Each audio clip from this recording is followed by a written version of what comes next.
اعوذ باللہ من الشیطان الرجیم بسم اللہ الرحمن الرحیم اللہم صلی علی سیدنا محمد معدن الجود والکرم وآلہ وسلم۔ سامعین و ناظرین اکرام، السلام علیکم ورحمۃ اللہ وبرکاتہ۔ آج کا ہمارا موضوع یہ ہے کہ ہم کامل عبادت کس طریقے سے کریں۔ تو دیکھیں یہ یعنی ایک ایسا موضوع ہے کہ اس کے بارے میں جاننا جو ہے وہ بہت زیادہ ضروری ہے، کیونکہ اللہ تعالیٰ نے ہمیں قرآن پاک میں یہ فرمایا ہے کہ وَمَا خَلَقْتُ الْجِنَّ وَالْإِنسَ إِلَّا لِيَعْبُدُونَ، میں نے جن و انس کو پیدا اس لیے کیا ہے کہ وہ میری بندگی کریں، عبادت کریں۔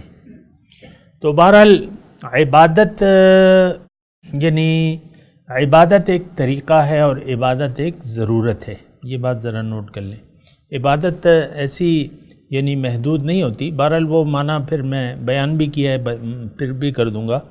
لیکن عبادت میں کیا ہے؟ انسان کی نجات ہے، انسان کی کامیابی ہے، انسان کی عظمت ہے، انسان کی معراج ہے۔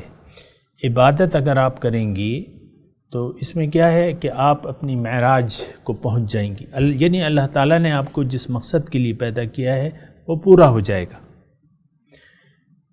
افسوس سے ہمیں یہ کہنا پڑتا ہے کہ عبادت کا ایک تو یعنی جو مفہوم ہے اس کو ہم نے محدود کر لیا ہے، پھر یعنی کافی ساری ہمیں غلطیاں لگ گئی ہیں، اور یعنی اس کا ازالہ بھی ضروری ہے۔ یہ نہیں کہ ہم ایک غلطی پر ہوں اور پھر وہ غلطی پر ہم قائم رہیں۔ عبادت کا حقیقی مفہوم جاننے کی ضرورت ہے، اور کامل عبادت آج کا جو میرا موضوع ہے کہ ہم کامل عبادت کس طریقے سے کریں۔ تو وہ طریقہ جاننے سے پہلے ضروری یہ ہے کہ عبادت کی ضرورت کیا ہے آپ کو، یعنی اللہ کی بندگی کی ضرورت کیا ہے۔ دیکھیں اللہ تعالیٰ نے انسان کو ایک مقصد کے لیے پیدا کیا ہے، اور وہ مقصد اگر ہم پورا نہیں کریں گے یا اس کی طرف ہم توجہ نہیں کریں گے تو پھر اللہ تعالیٰ ہمارا نام ناکام لوگوں میں لکھ دے گا، اور ہمیں ہمارا اعمال نامہ جو ہے وہ دائیں ہاتھ میں دے گا۔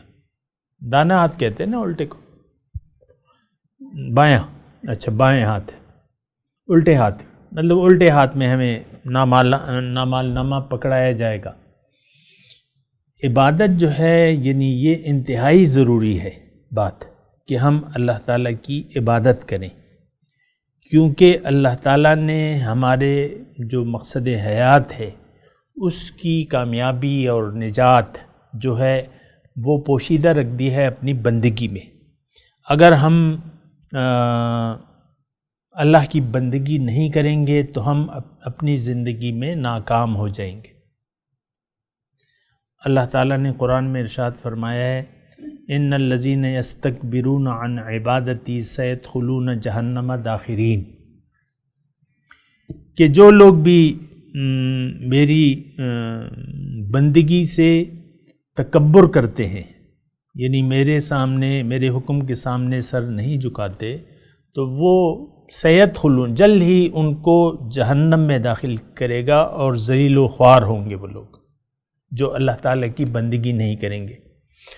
یہ تو ہم سب کو معلوم ہے کہ ہمیں عبادت کی ہم کوئی چندہ ضرورت محسوس نہیں کرتے، یعنی آج کل جس معاشرے میں میں اور آپ رہ رہے ہیں یہ لوگ جو ہے عبادت کی ضرورت محسوس ہی نہیں کرتے، نہ تو عبادت کا مفہوم جانتے ہیں حقیقی کہ عبادت کا مفہوم کیا ہے، اور نہ اس کی ضرورت محسوس کرتے ہیں، یعنی اس کی کسی کو فکر نہیں ہے کہ ہم اللہ تعالیٰ کی بندگی کریں یا کامل عبادت کریں۔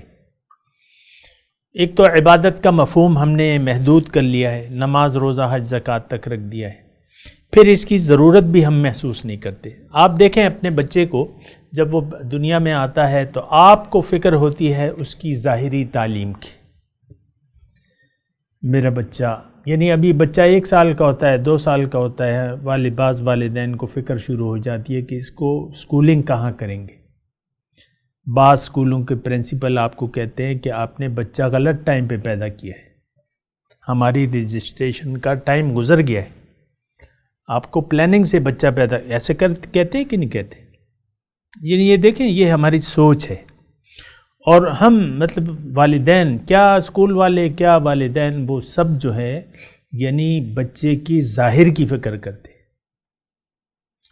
کہ یہ اس کو ہم اعلیٰ تعلیم دلوائیں، اچھی اسکولنگ کریں، اچھا کاروبار کرے، یا اچھی نوکری کرے، اچھی شادی کرے، اور شادی کر کے جو ہے وہ بچہ پھر خود باپ بن جاتا ہے یا بچی ماں بن جاتی ہے، پھر اس کو اپنے بچوں کی فکر لگ جاتی ہے عام طور پہ نا. تو اسی طرح وہ زندگی جو ہے گزر جاتی ہے. تو یہ ایک بہت یعنی نیچ سوچ ہے، اگر میں کہوں بہت شرمناک سوچ ہے.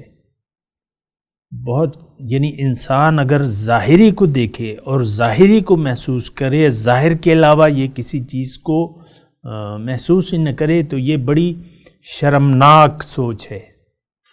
ایسے لوگ جو ہیں وہ جائیں گے سیدھے جہنم میں. یہ بات میں نے آپ کو بتا دی، اور یہ میں نے آپ کو اپنے آپ سے نہیں کہہ رہا، یہ تو اللہ تعالیٰ نے جو بات بتائی ہے کہ ان الذین یستکبرون عن عبادتی سیدخلون جہنم داخرین. جو لوگ میری بندگی سے تکبر کرتے ہیں، یعنی میرے حکم کے سامنے سر نہیں جھکاتے، تو یہ جہنم میں جائیں گے. اب وہ عام طور پہ یہ تکبر تو ہمارے یعنی رگ و پے میں بسا ہوا ہے. یعنی اللہ کے حکم کے ساتھ ہم اچھی طرح معلوم ہوتے ہیں کہ اللہ کا حکم کیا ہے، لیکن پھر بھی وہ کامل طریقے سے ہم مانتے نہیں ہیں. یعنی وہ حکم الہی جو ہے ہم ماننے کے لیے تیار نہیں ہوتے. عام طور پہ میں مختصر بات کہہ رہا ہوں.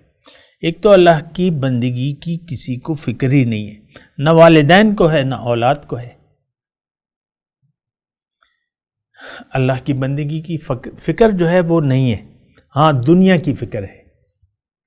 بچے ذرا بڑے ہو جاتے ہیں تو بس وہ یعنی اسی فکر میں ہوتے ہیں کہ کب میں بڑا، آپ دیکھیں نا چھوٹے بچے بھی، جب میں بڑا ہو جاؤں گا، تو وہ اپنے یعنی خیالات کا اظہار، جب میں بڑا ہو جاؤں گا، پھر یا والدین میں جب تم بڑے ہو جاؤ گے تو ہم تمہیں یہ کریں گے وہ کریں گے نا.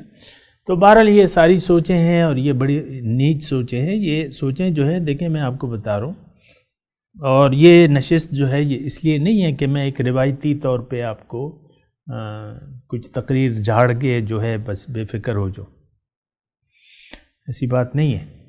وہ تو پھر آپ کے سامنے تقریر مقررین ہیں، ان کی آپ تقریریں سنا کریں. مجھے تو وہ تقریر کرنی آتی نہیں ہے، سچی بات یہ ہے.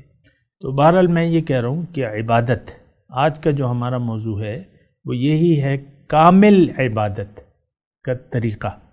کامل عبادت کا طریقہ، کامل عبادت آپ کر ہی نہیں سکتے جب تک آپ زندگی کا ایک نصب العین نہ بنا لیں، ایک مدعا نہ بنا لیں، تب تک عبادت آپ سے ہو نہیں سکتی.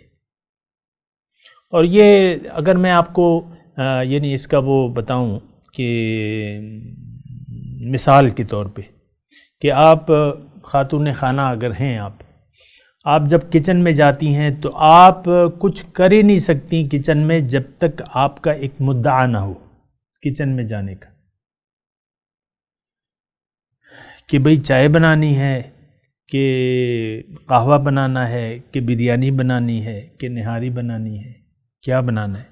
یعنی آپ کا اگر کوئی ارادہ نہیں ہے، آپ کا کوئی مدعا نہیں ہے، کچن میں آپ چلی بھی گئیں تو پھر کچھ ہو تو نہیں، آپ کوشش بھی نہیں کریں گی کچھ کرنے کی. کچن میں سب کچھ موجود ہوگا لیکن آپ کچھ کوشش ہی نہیں کریں گی، پھر کچھ بننی بھی نہیں پائے گا.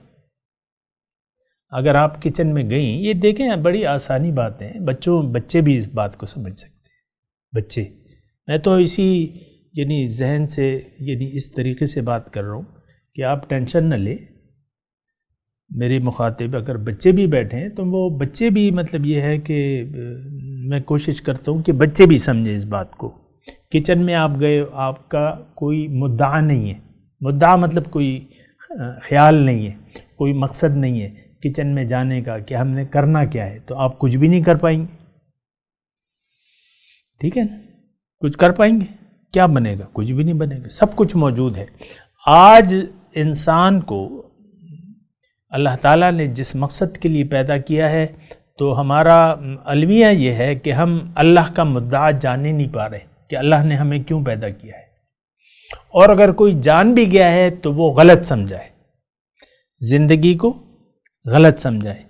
یہ بات ابھی جاری ہے، انشاءاللہ اگلی نشست میں اس کے بارے میں بات کریں گے.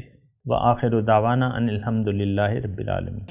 مولایا صلی وسلم دائما ابدا على حبیبک خیر الخلق كلهم